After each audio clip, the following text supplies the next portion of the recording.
کہ حضیرت القدس اور مالا اعلیٰ کے درمیان کتنا فاصلہ نہیں معلوم، کہ مالا اعلیٰ سے جائیں تو اوپر عرش خدا ہے، اس کے درمیان کتنا فاصلہ. پھر عرش خدا کی عظمت اور وسعت کا اندازہ لگانا ہو تو قرآن کی ایک آیت، صرف ایک آیت آپ پڑھیں اور جانیں کہ رب فرماتا ہے وَسِعَ كُرْسِيُّهُ السَّمَاوَاتِ وَالْأَرْضِ، کہ لوگوں اپنی شان کے ساتھ خدا جس کرسی پہ جلوہ فرما ہے اس کرسی کی عظمت اور وسعت کا عالم یہ ہے کہ وہ سارے آسمانوں سے بھی وسیع ہے، ساری زمینوں سے بھی وسیع ہے. جس کرسی پہ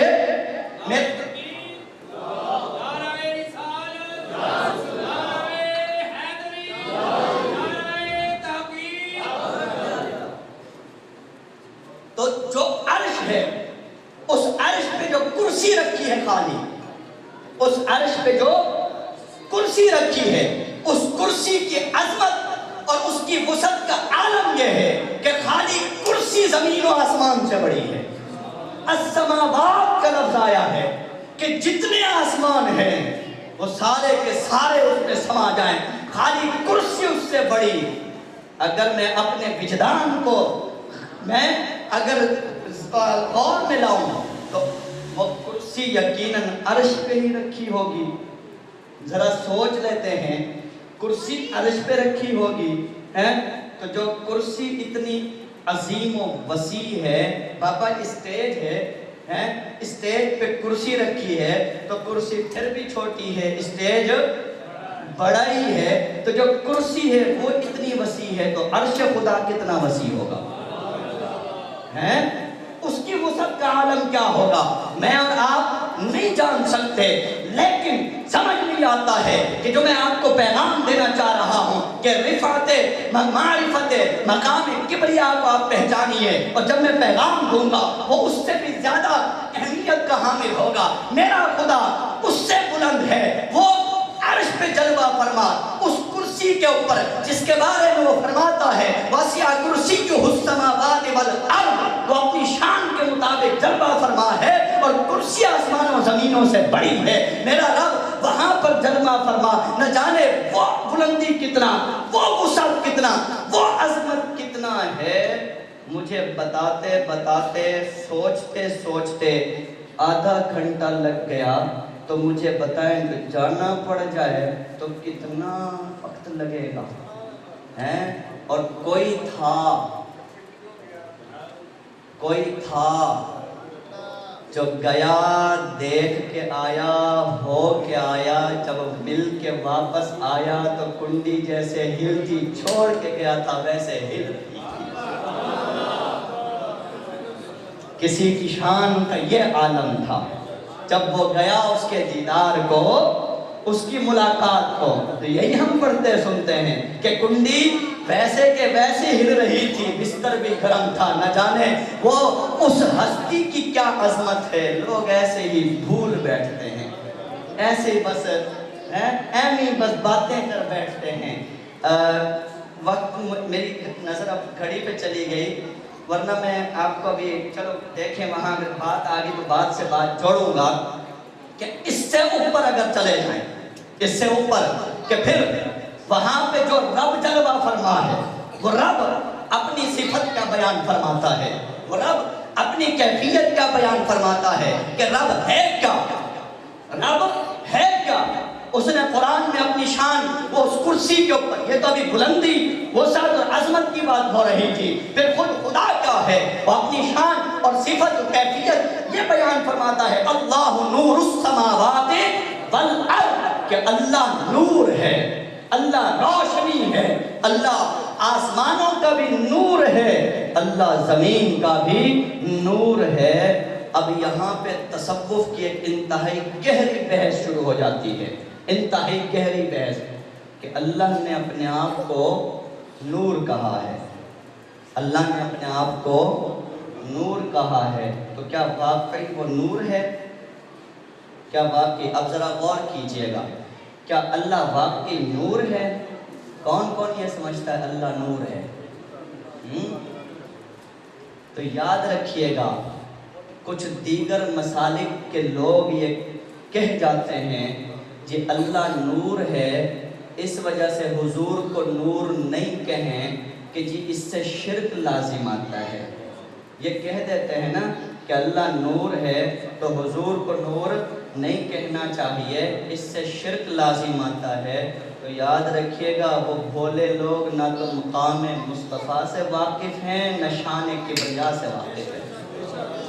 یہ ذہن میں رکھ لیں۔ چلو عقیدے کی جو ہے وہ یہ محفل ہے، اللہ نور نہیں ہے،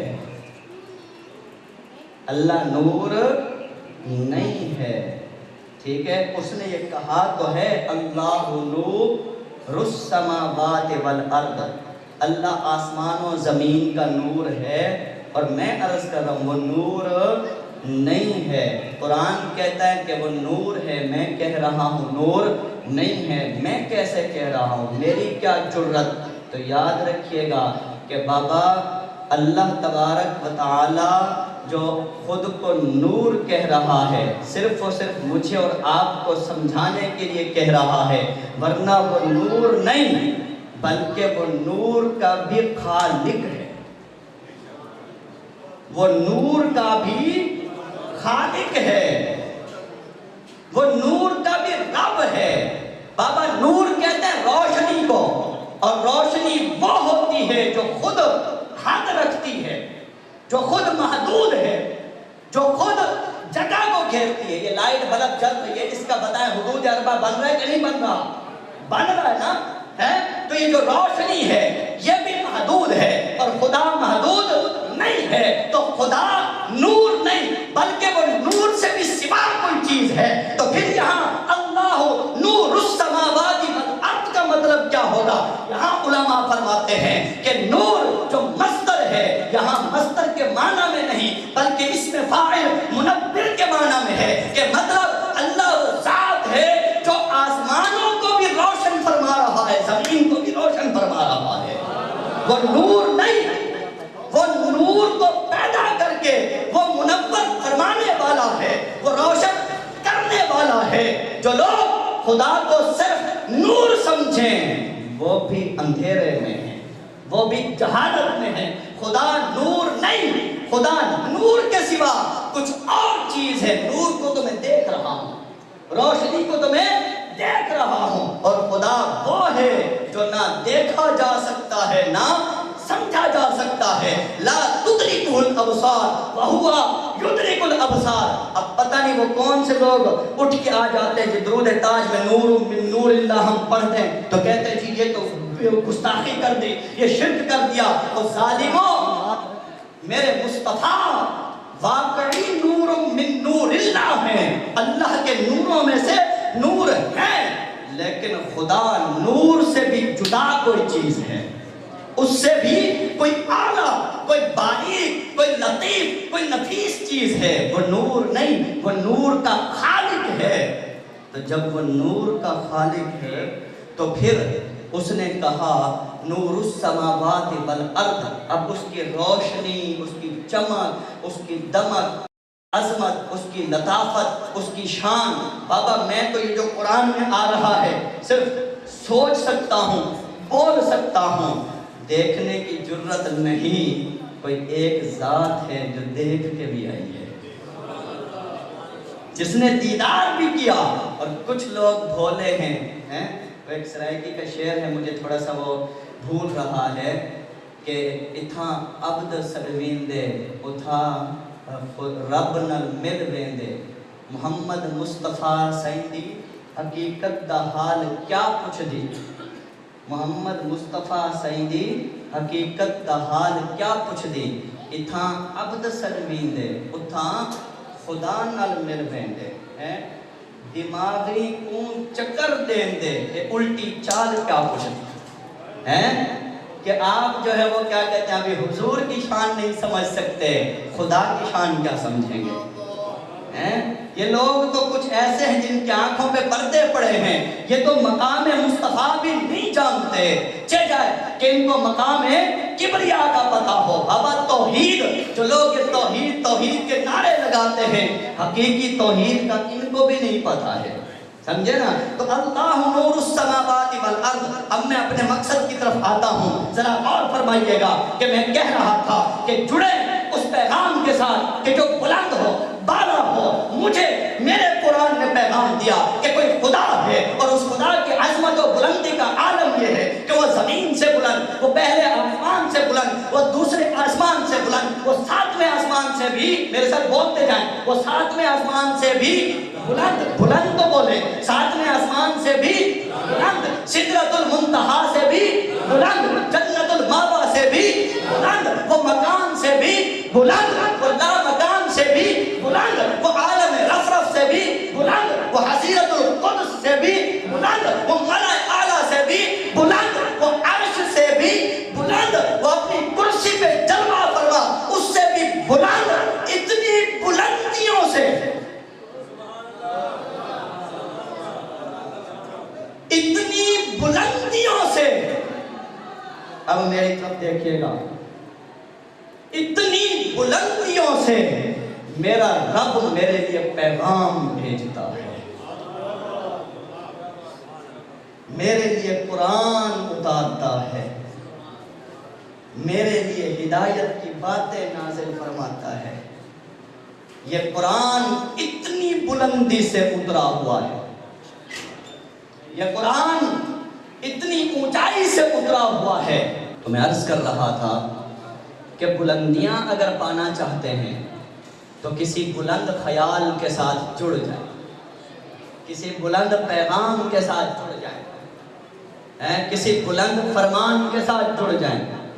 تو میں ایک بلندی کا تھوڑا سا ایک اپنے ٹوٹے پھوٹے الفاظ میں احساس دلا رہا تھا کہ وہ خدا جس کا ہمیں تصور دیا گیا وہ کتنا بلند ہے، اور اس بلندی سے پھر ہمارے لیے یہ قرآن اترا، اس بلندی سے پھر یہ ہمارے لیے قرآن اترا.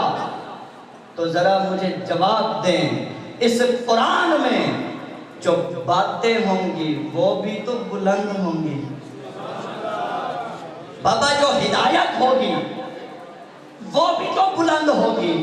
اور اگر ہم کسی اعلیٰ فکر انسان کے ساتھ بیٹھ جائیں تو ہماری سوچ میں بلندی اور وسعت آنا شروع ہو جاتی ہے. تو اگر کوئی اس خدائی سوچ کے ساتھ جڑ جائے، جو اس کلام کے ساتھ جڑ جائے، جو اس قرآن کے ساتھ جڑ جائے، تو مجھے بتائیں، اور وہ اس قرآن پہ عامل ہو تو اس کے اندر کتنی عظمت پیدا ہوگی، اس میں کتنی رفعت پیدا ہوگی، اس میں کتنی بلندی پیدا ہوگی.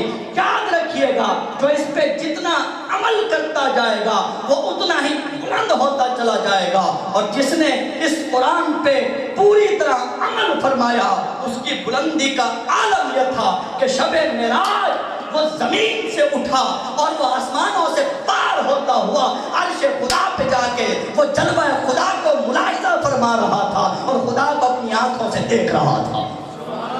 اس قرآن کے اوپر برکت کا یہ عالم تھا. تو یاد رکھیے، یہ قرآن ہمیں بلند کرتا ہے، لیکن صرف اس انسان کو کہ جس کے اندر یہ قرآن اپنے ایمان کے ساتھ اترے، اپنے یقین کے ساتھ اترے اور وہ اس کو سمجھے. یہ قرآن تو ہمیں اٹھانے آیا تھا، توڑنے نہیں آیا تھا، فرقے نہیں بنانے آیا تھا. ہم لوگوں نے اس کے ساتھ ظلم کیا. اگر آج ہمارا معاشرہ پستی کا شکار ہے، اگر آج ہم میں اخلاق نہیں، کردار نہیں، ہم میں وہ وسعتیں نہیں، ہم میں حسد ہے، انا ہے، بغض ہے، ایون کہ مولوی آپس میں دست و گریباں ہیں اور مذہبی مساجد کے ٹھیکیدار اگر یہ لڑ رہے ہیں، یہ سب قرآن کے ساتھ ظلم کرنے والے ہیں. قرآن ہر ایک کے دل میں نہیں اترتا، جس دل میں اتر جائے اور وہ اعلیٰ و عرفہ نہ بنے، یہ سوال ہی پیدا نہیں ہوتا، یہ سوال ہی پیدا نہیں ہوتا. کیوں کہ میرا رب کہہ رہا ہے. قرآن کی آخری آیت اور اقبال کا 2 شعر پڑھ کے میں گفتگو ختم کر رہا ہوں کہ میرا رب قرآن میں چیلنج فرما رہا ہے، اللہ ولی الذین آمنوا. جو لوگ خدا پہ ایمان رکھتے ہیں خدا ان کا دوست بن جاتا ہے، خدا ان کا مددگار بن جاتا ہے، خدا ان کا ولی بن جاتا ہے. ان کا ساتھی بن جاتا ہے. کیا کرتا ہے؟ یخرجہم من الظلمات الی النور. وہ خود دعویٰ فرما رہا ہے کہ جو بھی خدا سے جڑ جائے، خدا نے یہ تو فرمایا نور السماوات والارض کہ وہ روشن فرمانے والا ہے. تو بابا جو اس سے جڑے گا کیا وہ روشن نہیں ہوگا؟ وہ منور نہیں ہوگا؟ فرمایا کہ جو اس پہ یقین رکھے اس کا یہ دعویٰ ہے کہ وہ اسے اندھیروں سے نکالے گا، روشنی میں پہنچا دے گا، وہ اسے روشنی میں پہنچا دے گا. یہی وجہ ہے کہ جو صاحب ایمان ہوتے ہیں ان کا اخلاق بھی بلند. میرے جملے آخری جملے ہیں، آپ سماعت فرما لیں. جو صاحب ایمان ہوتے ہیں، صاحب یقین ہوتے ہیں، ان کا اخلاق بلند ہوتا ہے، ان کا کردار بلند ہوتا ہے، ان کی گفتار بلند ہوتی ہے، ان کی سوچ بلند ہوتی ہے. وہ چھوٹی چھوٹی باتوں میں ٹامک ٹونیاں نہیں مارتے رہتے، وہ چھوٹی چھوٹی باتوں پہ لڑتے نہیں رہتے. جن لوگوں نے قرآن کو نہیں سمجھا انہوں نے قرآن کے نام پہ مذاق کیا، انہوں نے جو ہے وہ فرقے جوڑے. آج ہمیں جو ہے وہ اپنے عقیدے قرآن سے بیان کرنے پڑ رہے ہیں. معذرت کے ساتھ آپ کو صرف اللہ ہی کیا نہیں سمجھ میں آیا؟ اگر اللہ سمجھ میں آ جاتا تو مسلمانوں میں عقیدوں کی جو ہے وہ محافل نہ رکھنی پڑتی. ہم ابھی تک جو ہے وہ رفع یدین آمین اور ان جیسی چیزوں میں الجھے پڑے ہیں. صرف ایک پیغام دے رہا ہوں. مجھے قرآن کی ایک آیت سمجھ میں آئی. مجھے آج 2.5 سے 3 سال ہو گئے، میں اس آیت کے مطابق خود کو ڈھالنے کی کوشش کر رہا ہوں. ایک آیت سمجھ میں آئی، ٹھیک ہے نا؟ ایک آیت قرآن میں اللہ نے کہا وَالْقَاسِمِينَ الْغَيْظَ. مومن وہ ہوتا ہے جس کا غصہ کنٹرول میں ہوتا ہے. یہ نہیں کہ غصہ آتا نہیں، غصہ اس کو آتا ہے لیکن آؤٹ آف لمٹ نہیں ہوتا. وہ گھر کی چیزیں اٹھا کے نہیں پھینکتا، وہ غصے میں آ کے پاگل نہیں بنتا، گھر والوں کو مارنا نہیں شروع کر دیتا، وہ غصے میں آ کے تعلقات نہیں ختم کر دیتا. جب سے یہ بات سمجھ میں آئی 2.5 سال ہو گئے مجھے اس بات پہ عمل کرتے ہوئے، خود کو ڈھالتے ہوئے. میری نفسیات اب جا کے مجھے لگتا ہے کچھ چینج ہوئی ہے. خدا کے بندو، کیا قرآن کا یہ پیغام کہ جس سے ہمیں زندگی ملے وہ سمجھنے کے لیے کم ہے کہ اسے چھوڑ دیا اور جا کے لڑنے پہنچ گئے ہو، دستوں گریباں نے پہنچ گئے ہو؟ جاؤ قرآن کو اس طرح سمجھو کہ کم از کم ذاتی زندگیاں کو بدل سکو.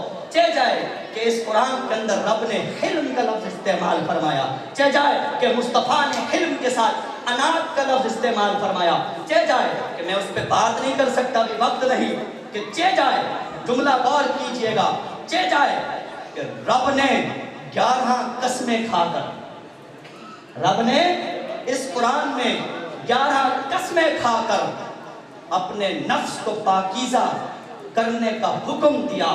وہ پاکیزہ صرف قد افلح من زکاہا تک نہیں ہے کہ زکا ہم خالی تصوف اور جو ہے وہ مذہب میں لے جائیں. زکا اتنا بڑا پیغام تھا کہ جیسے قرآن عالمگیر ایسا اس کا پیغام تزکیہ بھی عالمگیر تھا کہ اگر صرف مجھے یہی بات سمجھ میں آ جائے میری دنیا بھی کامیاب ہوگی، میری آخرت بھی کامیاب ہوگی. کیا قرآن میں یہ باتیں سمجھنے کے لیے نہیں کہ ہم لڑنے پہنچے ہوئے ہیں؟ وہ خدا کے بندو قرآن سے جڑو، قرآن کے اندر آؤ، اترو.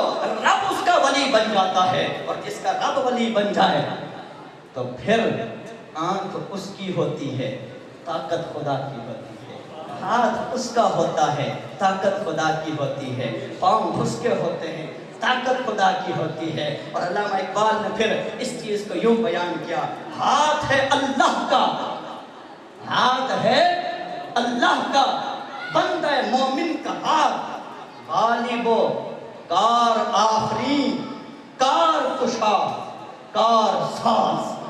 کہ جو خدا سے جڑ جائے تو پھر اللہ کا ہاتھ اس کا ہاتھ بن جاتا ہے، پھر وہ کار ساز بھی بن جاتا ہے، کار کشا بھی بن جاتا ہے. اقبال تو یہ کہہ رہا ہے، پیغام فکر ہے، اقبال تو یہ کہہ رہا ہے، وہ مان رہا ہے کہ بندوں میں کار ساز و کار کشا، حضرت کے بلا کار ساز و کار کشا بندوں میں ہو سکتے ہیں. اور آج کل کے کچھ سوشل میڈیا کے مفکرین ہیں اٹھ کے یہ کہہ دیتے ہیں کہ جی بندہ تے شے ہی کوئی نہیں ہے جی، بندے تے شے کوئی نہیں، باپے تے شے کوئی نہیں. اس کے پیچھے یہ وہ لوگ ہیں جو آدھا دین پڑھتے ہیں، آدھا قرآن پڑھتے ہیں، انہیں پورا قرآن نہیں پتہ ہوتا. یہ نیم ملا خطہ ایمان ہوتے ہیں. قرآن ایک آیت کا نام نہیں ہے، قرآن کو آیت سے جوڑ کے دیکھنا پڑتا ہے، تب جا کے دین سمجھ میں آتا ہے. اے میں اٹھ کے دعویٰ کر دو. اقبال کہتا ہے غالبو کار آفرین کار کشا کار سار، خاکیو نوری نہاد بندہ مولا صفات، ہر دو جہاں سے بنی اس کا دل بے نیاز. پھر فرماتے ہیں کہ ہر لحظہ ہے مومن کی نئی آن نئی شان. مومن اب صاحب ایمان تو بنے، اور صاحب ایمان کی ایک جھلک، صاحب ایمان بننا ہے نا تو ایک جھلک یہ ہے، رات کا جب آخری پہر ہو، آپ کا بستر چھوٹ جائے، وَبِالْأَسْحَارِ هُمْ يَسْتَغْفِرُونَ، آدھی رات یا رات کا آخری پہر، فجر سے پہلے تہجد کا جو سحری کا وقت کہلاتا ہے، مصلی بچھا ہو، آپ ہو، آپ کا خدا ہو، میرا خدا ہو، آنسو ہو، اس کی حمد ہو، تسبیح ہو. ذرا ایمان کو آپ اس معیار پہ لے کر تو جائیں. خدا کی قسم ذاتی زندگی میں برکتیں نہ اترے تو بات کیجیے. ہم نمازیں نہ پڑھیں، نمازیں کوئی پڑھے نا پھر کہ برکت نہیں ملتی، کہ جائے کہ اب کہتا ہے کہ رات کے آخری پہر میں نیندیں توڑ کے مجھ تک پہنچو. ہر لحظہ ہے مومن کی نئی شان نئی آن، گفتار میں کردار میں اللہ کے برہان. غفاریو قدوسیو جبروت ہوں یہ چار عناصر تو بنتا ہے مسلمان. وما علینا الا